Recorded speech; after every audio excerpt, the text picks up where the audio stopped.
At the $10 billion victory banquet, Stella, the cold-blooded Wall Street CEO, pinned me against the floor-to-ceiling window, loosened my tie, and breathed warmly into my ear. Dexter, you've conquered all of Wall Street. Now, do you want to conquer me? Welcome to Windfall, Lord. An exciting story is about to begin. If someone had told me 10 minutes ago that the hottest and richest heiress on campus would publicly confess her love to me on the football field, I would have suggested he get his head checked. But now, this absurd scene was unfolding right before my eyes. Dexter, I like you. Be my boyfriend. I'll give you a life beyond anything you've ever dared to dream of. Olivia stood at the end of a red carpet made of thousands of rare, air-freighted roses, a microphone in her hand. Her blonde hair shimmered beneath the stadium floodlights, while her perfectly tailored couture suit traced the flawless curves of her figure. The tens of thousands of students in the surrounding stands erupted instantly. Their screams and whistles nearly lifted the roof off the entire stadium. And I, Dexter, a dirt-poor loser who had crossed into this parallel America less than 3 months ago, wearing a faded hoodie and saddled with a massive $1 million debt left behind by my deadbeat father, stood at the other end of the red carpet like a clown trapped in the spotlight. America in this world was completely different from the one I knew. Here, plutocrats ruled everything. 1% of the population controlled 99% of the wealth and resources. The family behind Olivia was a behemoth that controlled the lifeblood of the entire East Coast's energy industry. I glanced at Preston, standing not far from Olivia. That arrogant trust fund heir had his arms crossed, a vicious sneer curling at the corner of his mouth. I didn't need to think twice to know this was definitely a bet those bored young men and women of high society had made for amusement. They wanted to see how I, a penniless nobody, would beg and grovel like a dog in the face of money and beauty. As long as I nodded, Olivia would become my girlfriend, and she might casually wipe away my $1 million debt as if it were pocket change. But the price would be becoming the laughingstock and plaything of the entire Chable circle, with them trampling on my dignity as they pleased until they grew bored and kicked me aside. Just as I was about to say something, a cold, emotionless electronic voice suddenly rang out deep within my mind. The system prompt echoed clearly through my nerves. The tycoon system has been activated. It has detected that the host is facing a major decision in life. Options are now being issued. Option 1. Accept Olivia's confession. Reward. A limited edition supercar worth $5 million. Option 2. Reject Olivia's confession in front of everyone and humiliate her publicly. Reward. $100 billion. Fully legal and all taxes paid. Available for withdrawal at any time. $100 billion? The instant I heard that figure, my heart skipped a beat, and even my breathing stopped. Good heavens, that was a full $100 billion. In this world where the Chable families held absolute power, what did $100 billion mean? It meant I could buy several real estate conglomerates like the Preston families. And it meant I could crush the lofty Chable circle beneath my feet. A $5 million sports car as a rich family's plaything. Or $100 billion as a hidden emperor? Do I fucking have to think about this? For this $100 billion. Let alone rejecting a scheming heiress to a conglomerate. Even if you asked me to publicly reject the Queen of England, I wouldn't bat an eyelid. I took a deep breath and, under the expectant gazes of tens of thousands in the crowd, all waiting to see me weep with gratitude and kneel down to give thanks, strode toward Olivia. She looked at me, a hint of imperceptible contempt flashing through those beautiful blue eyes. She had even extended her right hand, wearing a pigeon-blood ruby ring, waiting for me to kiss the back of it like a dog. I either took the microphone nor reached for her hand. Instead, I looked straight into her eyes and said in a voice that wasn't loud or soft, but was just loud enough for everyone in the front row, including the microphone's audio equipment, to hear clearly. Olivia, you're very beautiful, and you've certainly put on quite a flashy show. The uproar in the stadium died down a little, and everyone assumed I was about to launch into some moving RagsToRiches speech about a poor boy making it big. I paused, the corners of my mouth curling into an utterly arrogant sneer, and continued, but I refuse. As soon as the words left my mouth, the entire massive stadium seemed to have its mute button pressed. An eerie, deathly silence spread through the air. What did you say? Olivia's perfect smile instantly froze, and she thought there must be something wrong with her ears. I said I reject your confession. I shrugged and looked at her as if she were an idiot. Put away that boring rich people game of yours. Sorry, you're getting in the way of me making money. After saying that, I didn't even bother to look at her again. I turned around, shoved my hands into the pockets of my hoodie, and strode toward the exit of the court. It wasn't until I had walked more than a dozen meters away that the entire court suddenly erupted in a burst of incredulous exclamations. Damn it! Has this poor loser gone insane? He actually rejected Olivia. He must have water on the brain. That's Olivia we're talking about. Preston leaped up like a cat whose tail had been stepped on, pointing at my retreating figure and cursing furiously. Dexter, you worthless loser who can't even afford a meal. What gives you the right to reject her? Who do you think you are? Olivia stood frozen in place, her delicate features twisted by extreme humiliation and fury. Ever since she was a child, all she had to do was crook a finger, and countless men would come rushing over like dogs. When had she ever suffered such unbearable humiliation? Being publicly slapped in the face like this? Dexter, you will pay for your arrogance today. I swear. I'll make sure you're worse off in this country than a rat in the sewers. Olivia's hysterical scream rang out behind me. I completely ignored the impotent barking of rage behind me. I didn't even break stride. Because the instant I stepped through the stadium gates, my old phone vibrated frantically in my pocket. I pulled out the phone with its shattered screen and saw a top-level encrypted text message from the Swiss Federal Bank. The system had indeed not lied to me. The real show had only just begun. Dear Mr. Dexter, your black gold account ending in 0007 has been successfully credited with funds totaling $100 billion. Your funds have passed the federal highest-level tax-exempt audit. The source of the funds is completely safe and legal. Please feel free to use them at any time. I stood in the cold wind on the street corner, staring at the cracked screen of that battered phone and counting that ridiculous string of zeros over and over. Just yesterday, I had turned every pocket of my hoodie inside out trying to scrape together enough money for a double cheeseburger. And now I could buy the board of the entire fast food empire and make them stand in a row in my backyard grilling patties for me. The system really wasn't joking. This sense of power, of having the whole world beneath my feet, was more intoxicating than any hard liquor. The next afternoon, I strolled through the VIP parking lot outside the business school with my hands in my pockets. The air here was always thick with the foul stench of expensive cologne mixed with daddy's money. I had barely taken 2 steps when, accompanied by the deafening roar of an engine, an obnoxiously flashy ice blue limited edition Aston Martin performed an arrogant drift. Its tires shrieked against the asphalt, filling the air with the smell of burnt rubber, before coming to a perfectly steady stop barely half an inch from my knee. The car doors sprang upward like the wing of some expensive insect, and Preston stepped out wearing a bespoke suit so outrageously flashy it hurt the eyes, along with a pair of sunglasses. That bastard clearly hadn't gotten his fill of making a fool of me at the court yesterday. Today, he had obviously come looking to settle the score. Well, isn't this our Dexter, whose backbone was as hard as a rock yesterday? Preston leaned arrogantly against the car door, prompting a few blonde cheerleaders nearby to let out a chorus of affected gasps. What's the matter? After rejecting Olivia for the sake of your dignity, are you planning to walk to court today to file for bankruptcy protection? I looked at him coldly without even raising an eyebrow. When Preston saw that I wasn't saying anything, he assumed he had hit a sore spot. Smugly, he patted the sports car's streamlined hood. See this beauty? Only 50 were made worldwide, with a market value of $3 million. Do you know what that means, Dexter? It means that even if you took apart every worthless, poverty-stricken organ in your body and sold them by the pound, you still couldn't afford a single steering wheel from this car. In this world, if you don't have money, even breathing is a waste of air. I looked at his punchable face and leisurely pulled out my phone. Last night, the system had not only given me money but also thrown in the highest-tier black card concierge service from the Swiss Federal Bank. I dialed the exclusive number and said directly, "Find out who the actual owner is of an ice blue Aston Martin at my current location." The efficiency on the other end was comparable to that of the CIA. In less than 30 seconds, the concierge's voice came through in a pure London accent. "Sir, I have confirmed it. The car still belongs to a luxury dealership in the city center. Mr. Preston has paid only a 10% deposit and is currently arranging installment financing." I nearly burst out laughing. So, after all that, this foul-mouthed heir was just another poser showing off a car he'd bought on credit. "Nicely done," called the dealership owner. "I'm offering $6 million, paid in full, and I want it now, within 3 minutes. I want full ownership of this car transferred into my name." I said it casually, then hung up the phone. Preston looked at me as if I were insane, then burst into an extraordinarily exaggerated fit of laughter. $6 million? Dexter, did Olivia upset you so badly yesterday that you lost your mind? You can't even come up with $60. The students gathered around also broke into waves of laughter, pointing and whispering as if they were watching a monkey show. However, before the smile had even remained on Preston's face for 3 minutes, the phone in his pocket began ringing like a death knell.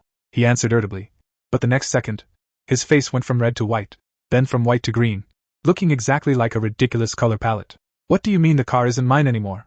I already paid the deposit. How dare you bastards sell it to someone else for double the price?"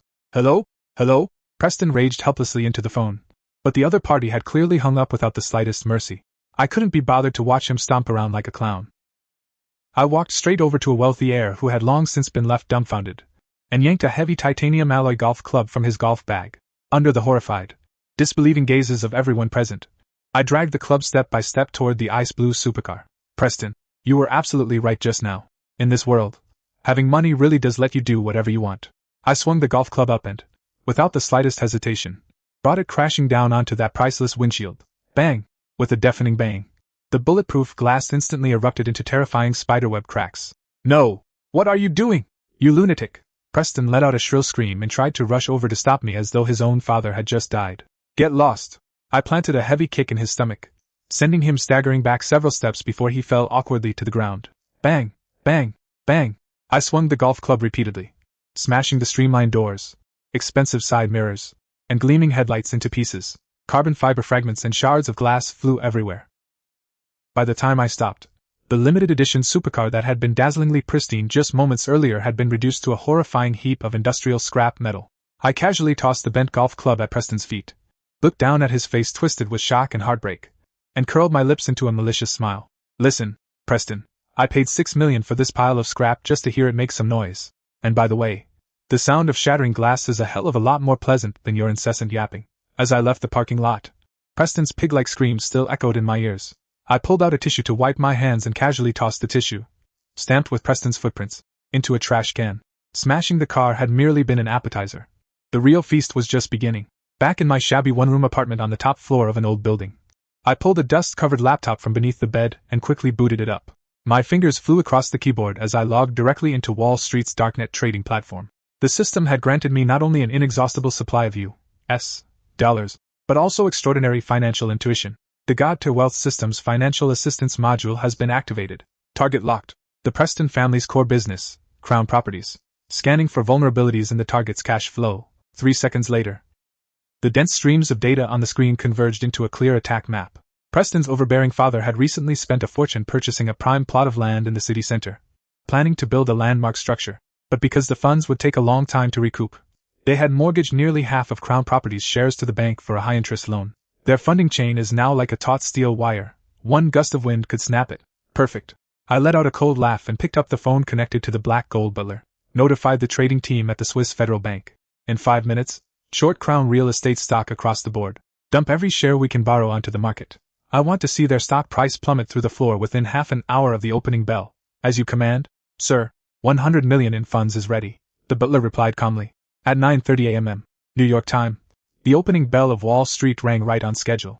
For the Preston family, those bells were nothing short of a death knell. In just 15 minutes, Crown Properties stock was hit by a devastating wave of selling. The green line representing the share price plunged like a kite with its string cut, dropping at a spine-chilling speed. -5%, -10%, -20%. Panic spread like a plague among retail and institutional investors alike.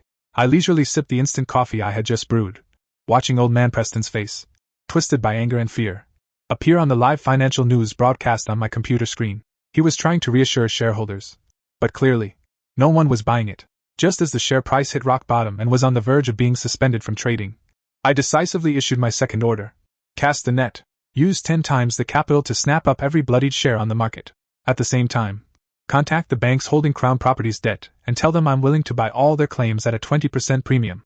In this jungle where capital reigns supreme, money is the sharpest blade.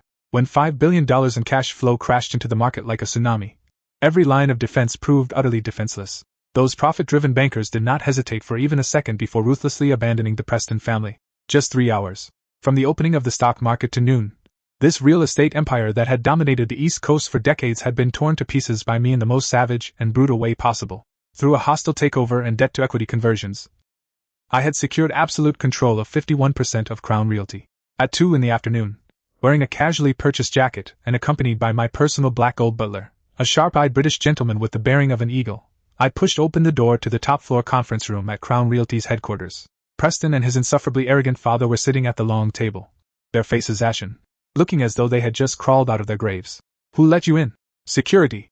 Throw this pauper out. The moment Preston saw me, he reacted as if he had seen a ghost, leaping to his feet and shouting hysterically. His father also sprang to his feet and pointed at my nose, cursing furiously. Dexter, you worthless piece of trash with a death wish. Do you think crashing my stock through some despicable trick means you can walk through the doors of my Crown Realty? I ignored their barking and walked straight to the head of the conference table, the chairman's seat that had originally belonged to Preston's father. I pulled out the expensive leather chair, sat down comfortably, and crossed my legs, propping them up on the conference table. The butler stepped forward and slammed a thick file down in front of old man Preston. Standing before you now is Mr. Dexter, the largest controlling shareholder of Crown Real Estate. The butler looked at them as if they were already dead. According to the company's Articles of Association, Mr. Dexter has the right to immediately remove you from your position as chairman and take full control of all company affairs. In short, You're fired. Old man Preston tremblingly opened the file. When he saw the irrefutable proof of ownership inside, it was as if his spinal cord had been drained from his body, and he collapsed heavily back into his chair. No, this is impossible. Where did you get that much money? He moaned feebly. Preston lunged at me like a rabid dog, but 2 burly bodyguards storming in through the door pinned him firmly to the ground. How is that impossible? I looked down at him condescendingly. Your son told me just this morning that in this world, breathing without money is a waste of air. I think he made a very good point. So, I pause, a cruel smile curling at the corners of my lips. Now, please get the hell out of my building, and remember not to breathe my air. It was early evening, and Wall Street's neon lights had just come on. I had just walked out of an upscale tailor's shop, dressed in a perfectly cut, $60,000 bespoke suit from Savile Row, with a black and gold card capable of buying half of New York tucked into my pocket. I felt as though even the air I breathed had turned sweet. To avoid any trouble, I had my butler handle the subsequent restructuring of Crown Estates while I planned to stroll back to that rundown apartment and pack my things. After all, a billionaire couldn't go on living in a slum so wretched that even the rats turned up their noses at it. As I passed through a dim alley connecting the main road to the back street behind the apartment building, the air suddenly filled with a dangerous mixture of motor oil and cheap tobacco. Screech! A piercing screech of brakes rang out as 2 unlicensed black Chevrolet Suburbans came to a sudden stop at either end of the alley, completely cutting off my escape. The doors were shoved open violently, and 7 or 8 burly thugs with brutish faces jumped out, baseball bats and glinting machetes in hand. Their leader was a bald man with an ugly, centipede-like scar across his right cheek. He spat out the cigarette butt in his mouth, casually tapping a baseball bat against his palm as he advanced toward me. You're that poor kid named Dexter? The bald man looked me up and down, bearing a mouthful of yellow teeth. Someone's offering 500 grand for your 2 legs and that foul mouth of yours. I looked at him, not only completely unflustered but unable to suppress a quiet chuckle. $500,000? Preston, that bankrupt loser, was so stingy that even when hiring a hitman, he had to cut corners. Just then, the window of a sedan parked nearby slowly lowered, revealing Preston's face, horribly twisted with hatred. Dexter, do you think having a little money means you can trample all over me? You destroyed my family. I'll make you wish you were dead. Preston roared hysterically from inside the car. Scarface, cripple him. I want to hear him beg for mercy like a dog. The scar-faced man let out a sinister laugh, raised the baseball bat, and prepared to smash it into my knee. Wait. I raised my hand and interrupted him in a tone bordering on boredom. The scarred man froze for a moment, the baseball bat stopping in midair. What? You want to beg for mercy? Too late. Beg for mercy? No, you've misunderstood. Calmly, I pulled a checkbook and a diamond-encrusted Mont Blanc pen from the inner pocket of my suit. Then, by the dim light, I swiftly wrote down a string of numbers. I tore off the check and held it between 2 fingers, waving it in front of the scarred man. Preston offered 500,000 for my legs. I'm giving you 5 million. Watching the scarred man's expression instantly freeze, I said slowly and emphatically, for both of Preston's legs, and every tooth in his mouth. The air seemed to solidify in that instant. The thugs who had been so aggressive moments before were all stunned, staring at one another. Scarface stared intently at the check in my hand, his Adam's apple bobbing violently. 5 million! For gang members like them who made their living on the streets, 500,000 was enough to make them risk their lives, while 5 million would be enough to make them kill their own fathers. You're joking, right? Where did you get that much money? Scarface's voice was clearly trembling. I couldn't be bothered to waste words. I took out the specially made phone, dialed the black gold butler, and turned on the speakerphone. Sir, what are your orders? The butler's cold, professional voice echoed through the alley. Transfer a 2 million deposit to this account under the name Scar within 2 minutes. Settle the remaining 3 million after he finishes the job. Yes, sir. The target account has been located through the gang's darknet.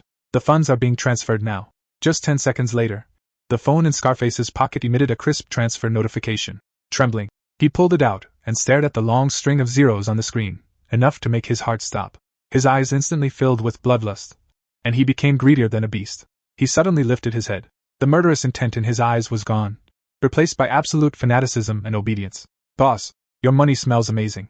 The scar-faced man quickly stuffed the check into his shirt, then turned around and glared viciously at Preston in the car not far away, as if he were looking at a pile of moving gold bars. Preston still hadn't figured out what was happening. When he saw the scar-faced man turn around, he impatiently shouted, "What are you still waiting for? Hit him, brothers!" The scar-faced man raised his baseball bat and let out a deafening roar. "This gentleman is offering 5 million for that kid's 2 legs and a mouthful of teeth.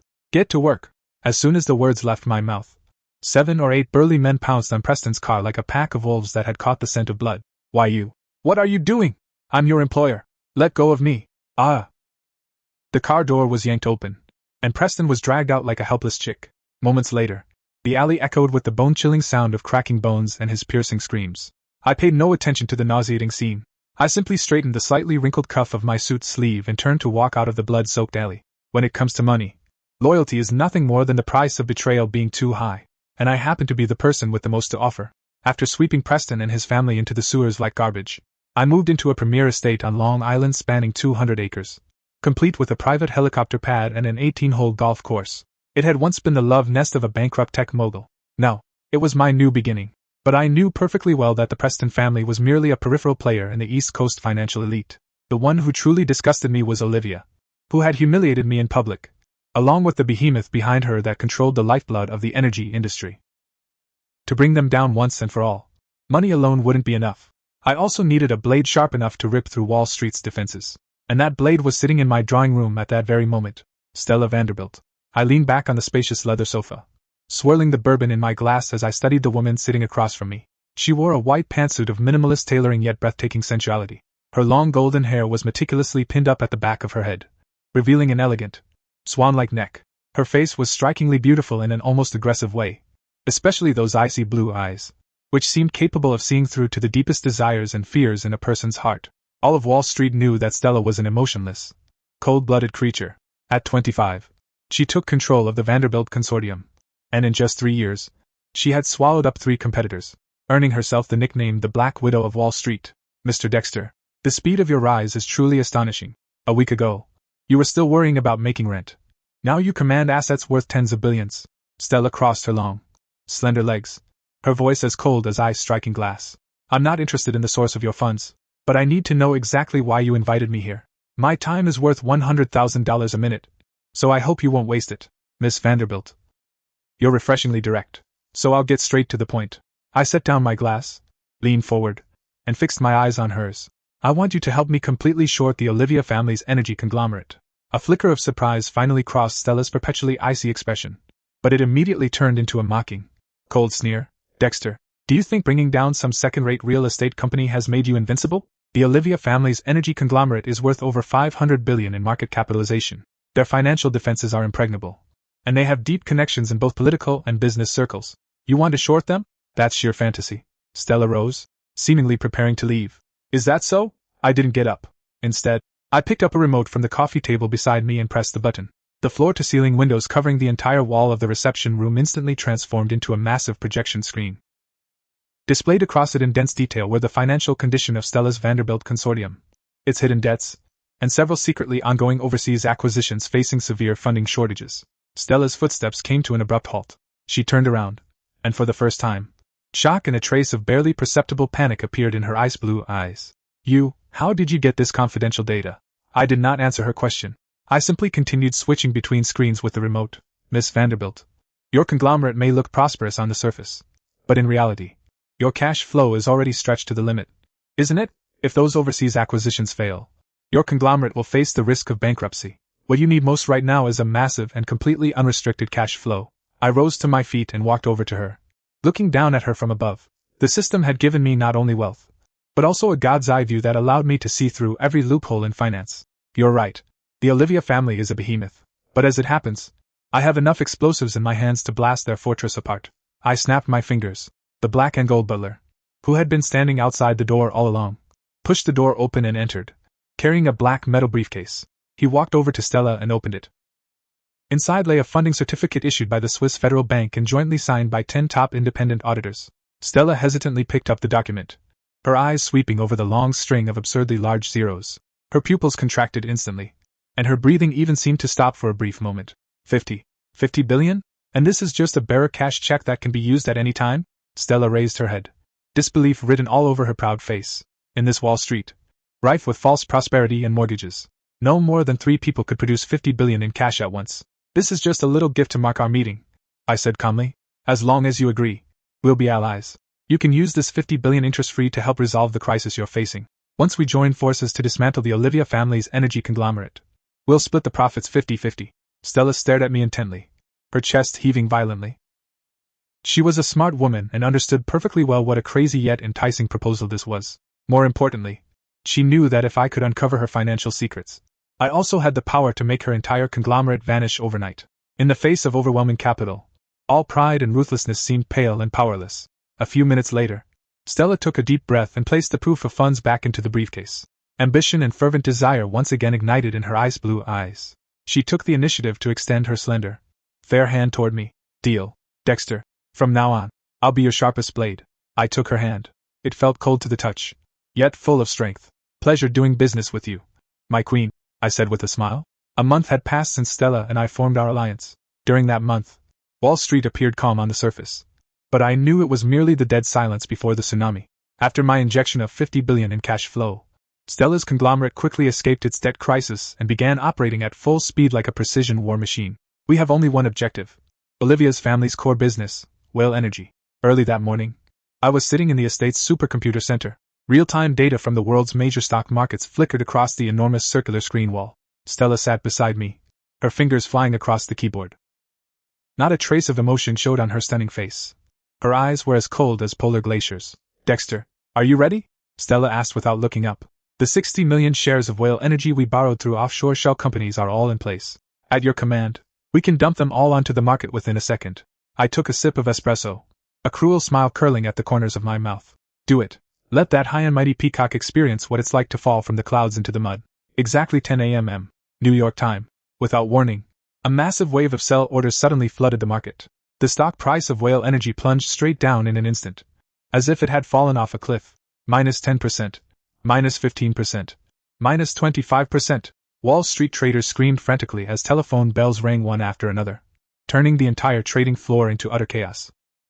The Olivia family's traders desperately tried to buy shares to prop up the price, but their meager funds were laughable against our 60 million shares, like a mantis standing in the path of a steamroller. First wave of the attack complete. The stock price has broken through their first psychological line of defense. Stella calmly reported on the situation. They've started using the family's emergency reserves to launch a counterattack. I looked at the stock price chart as it began to stabilize slightly, and let out a cold laugh. A counterattack? I'd like to see how much blood they have to spill. Butler, initiate contingency plan 2. Send all the damaging information we've collected over the past month about Whale Energy's severe pollution at its overseas oil fields and financial fraud to all major mainstream media outlets and financial regulators. A few minutes later, screens across major news websites and television stations were flooded with negative reports about Whale Energy. If the sell-off just now had merely sparked panic, then these explosive revelations completely destroyed investors' trust in the Olivia family. Panic turned into despair. Countless retail and institutional investors began frantically dumping the shares they held, terrified that if they were too slow, not even scraps would be left. Whale Energy's stock price crashed again, the green line seeming like a dead snake, drooping helplessly downward. Just then, Stella turned her head and looked at me. Excitement glimmered in her ice blue eyes. They can't hold on any longer. Olivia's father just applied to the bank for an emergency loan. But the bankers saw the news and none of them dared touch this hot potato. Their cash flow has been completely cut off. Good. I leaned back in my chair and let out a long breath. One day, just one day, when the closing bell rang that afternoon, Giant Whale Energy's stock price had already plummeted by an astonishing 70%. The Olivia family's market value, which had once reached as high as $500 billion, evaporated by $350 billion in a single day. Like a bubble under the sun. Decades of their hard work had been utterly wiped out by us overnight. I took out my phone and dialed the number I had once considered impossibly out of reach. The phone rang for a long time before it was finally answered. Olivia's exhausted, trembling voice came from the other end. Hello, Olivia. It's Dexter, I said in an extremely light-hearted tone. There was an instant dead silence on the other end of the line. A few seconds later, Olivia's hysterical screaming erupted. It was you, Dexter. You did this, didn't you? You're a lunatic. You're a devil. You destroyed my family. I moved the phone a little farther away and waited until she had exhausted herself from shouting before leisurely speaking into the receiver. Olivia, I remember that a few months ago, you told me in front of the entire school on the football field that if I didn't agree to be your boyfriend, you'd make me lower than a sewer rat. Dexter, I was wrong. Please, I beg you. Spare us. I'm willing to do anything. Olivia's voice broke with sobs. The heiress of the once mighty conglomerate had finally experienced true despair. Too late. I spat out the two words coldly and hung up the phone. In this world, some mistakes can be forgiven, but some arrogance must be repaid with destruction. I turned my head, looked at the miserable sea of green on the screen, and raised the coffee cup in my hand towards Stella. Cheers, Stella. This is the perfect storm we're sending to Wall Street. Stella lifted the champagne from the table and gently clinked glasses with me. A heart-stopping smile blossomed across her cool, stunning face. Cheers, Dexter. You really are a charming devil. The annual Manhattan Starlight Charity Gala is the social event most coveted by the people at the very top of this country's pyramid. Having a place here is, in itself, a symbol of wealth and power. This time last year, I could only watch these impeccably dressed vampires wine and dine each other on television. Now, I am the one and only star of the evening. The black extended wheelbase Rolls-Royce Phantom came to a slow stop amid a sea of camera flashes. When the door opened, I stepped out holding Stella's hand. Dressed in a midnight blue tuxedo handcrafted by one of Italy's finest master tailors. Tonight, Stella wore a burgundy haute couture evening gown. Like a deadly rose blooming in the darkness, breathtakingly beautiful, and so dangerous that no one dared look directly at her. The moment we stepped onto the red carpet, the previously boisterous venue fell silent. Every gaze was drawn to us like iron filings to a magnet, filled with awe, fear, curiosity, and profound disbelief. Who could have imagined that the poor kid once publicly humiliated on the university football field, the good-for-nothing mocked by everyone for not knowing his place, would one day become a trillionaire controlling Wall Street's lifeblood? With even Black Widow Stella willingly submitting to him? Amid a sea of ingratiating smiles and respectful greetings, we walked straight to the head table in the very center of the banquet hall. It had originally been reserved for the patriarchs of several old-money East Coast families. But now, as Stella and I approached, those arrogant old men sprang to their feet as if electrocuted, stiffly making room for us. I sat down in the main seat without the slightest hesitation, picked up a glass of champagne, and swept my gaze nonchalantly across the room. Soon, I spotted two familiar figures in a secluded corner. They were Preston and Olivia. Preston was leaning on a cane. The leg that Scarface had crippled clearly hadn't recovered well. The flashy custom suit he used to wear had been replaced by a cheap-looking rental, and he was hunched over like a frightened quail. As for Olivia, the once arrogant heiress of a powerful conglomerate, she was now wearing an old evening gown, her face pale and her eyes vacant, with none of her former radiance remaining. Their families had gone bankrupt and been reorganized under my relentless attacks. The fact that they had managed to get into this banquet at all must have taken considerable effort. They were probably here to search for one last chance to turn the tables. I slightly raised my chin toward Butler Blackgold. He understood immediately and walked over without a sound. A moment later, Preston and Olivia were brought before the main table by the butler, half invited and half forced. When they saw that I was the person seated at the head of the table, their faces instantly turned deathly pale, as if they had seen a ghost. Dexter. Preston's voice trembled so badly that he could barely get the words out. His legs gave way, and, heedless of the strange looks from those around him, he dropped to his knees with a thud. Mr. Dexter, I was wrong. I was blind before. Please, sir, be magnanimous and let me off. I can't go on like this. Preston sprawled on the ground like a dog, tears and snot streaming down his face as he frantically knocked his head against the floor. The rich second-generation heir who had once thrown his weight around in the parking lot had been reduced entirely to a pathetic wretch groveling for mercy. I looked at him coldly without saying a word, simply turning my gaze toward Olivia, who stood to the side, her entire body rigid. She bit her lip hard, clutching the hem of her skirt tightly with both hands, seemingly engaged in an intense inner struggle. Finally, as though all her strength had been drained away, she slowly and humiliatingly bent her knees and knelt before me. Dexter. Olivia raised her head. Her blue eyes, once filled with contempt, now held nothing but profound fear and despair. Please, give me a job. As long as it lets me survive, I'll do anything. A cleaner, a waitress, even. She gritted her teeth and closed her eyes. Even becoming your mistress, I'd be willing. At these words, the nobles around us who had been straining their ears to listen let out a suppressed gasp. The once high and mighty heiress of the conglomerate had actually fallen so low as to become her enemy's mistress, without a doubt. It was the most explosive scandal in their circle. I looked at the two people kneeling on the ground. Yet I felt not the slightest thrill of revenge, only overwhelming boredom and ridicule. Olivia, you think too highly of yourself. I swirled my wineglass, my tone as calm as if I were discussing the weather. A year ago, you stood in the way of my making money. Now, you're not even worthy of putting on my shoes. As for becoming my mistress? Sorry, my standards aren't that low. I turned my head and looked at Stella sitting beside me. She was watching Olivia with an amused look in her eyes. The corners of her lips curved into a scornful, mocking smile. Throw these two pieces of trash out. I waved my hand in disgust. Don't let them dirty the carpet in here. Two burly security guards immediately stepped forward and dragged the despairing, screaming Preston and the sobbing Olivia out of the banquet hall like dead dogs.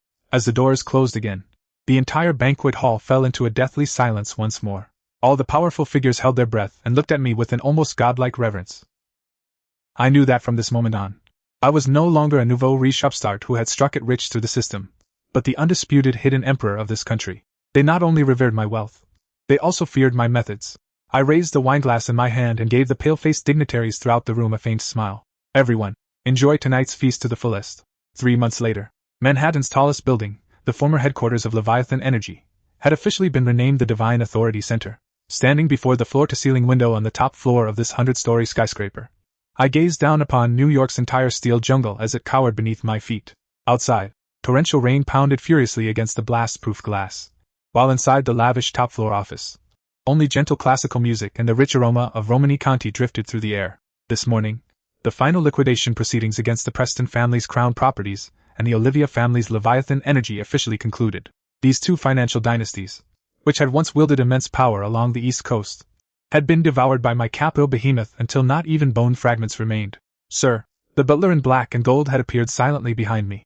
He gave a slight bow. The final financial report is out.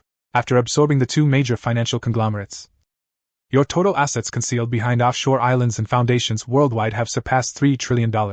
On Capitol Hill, more than 2/3 of the senators have submitted letters of allegiance to you through intermediaries. From today onward, you are no longer a passerby on Wall Street, but the true, and only, secret emperor of this country. Understood. How are Preston and Olivia doing now? I swirled the wineglass, my tone as indifferent as though I were asking about the fate of two ants. Preston was formally arrested by the FBI yesterday on suspicion of multiple counts of financial fraud and dealings with organized crime. Given his charges, he'll be picking up soap in a maximum security prison for the rest of his life. As for Olivia, the corner of the butler's mouth twitched, an extremely rare occurrence. She is currently working as a cleaner at an underground motel in Brooklyn. I hear that, because she has sticky fingers, gang members frequently beat her. That is the price of arrogance. I drained the red wine in my glass. You may leave.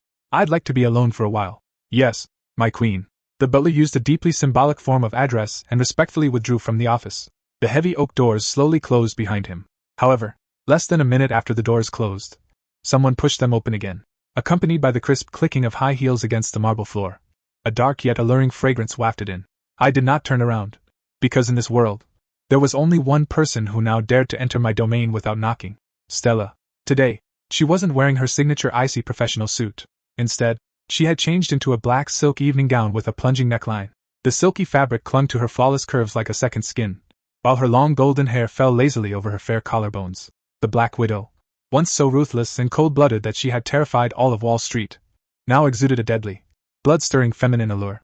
She walked over to me, took the empty wineglass from my hand, and casually set it on the expensive mahogany table beside us. Dexter, my king, don't you feel a little lonely standing here all by yourself, admiring the view? Stella's voice was low and husky, imbued with a rare languor and seductive charm. I turned around and looked down at this thorny black rose. What? Is the celebration outside not to your taste? Tonight, a truly unprecedented victory banquet is being held on the lower 80th floor. Every top Wall Street tycoon and every powerful political heavyweight is waiting there like a group of begging lapdogs, just for the chance to see me from afar.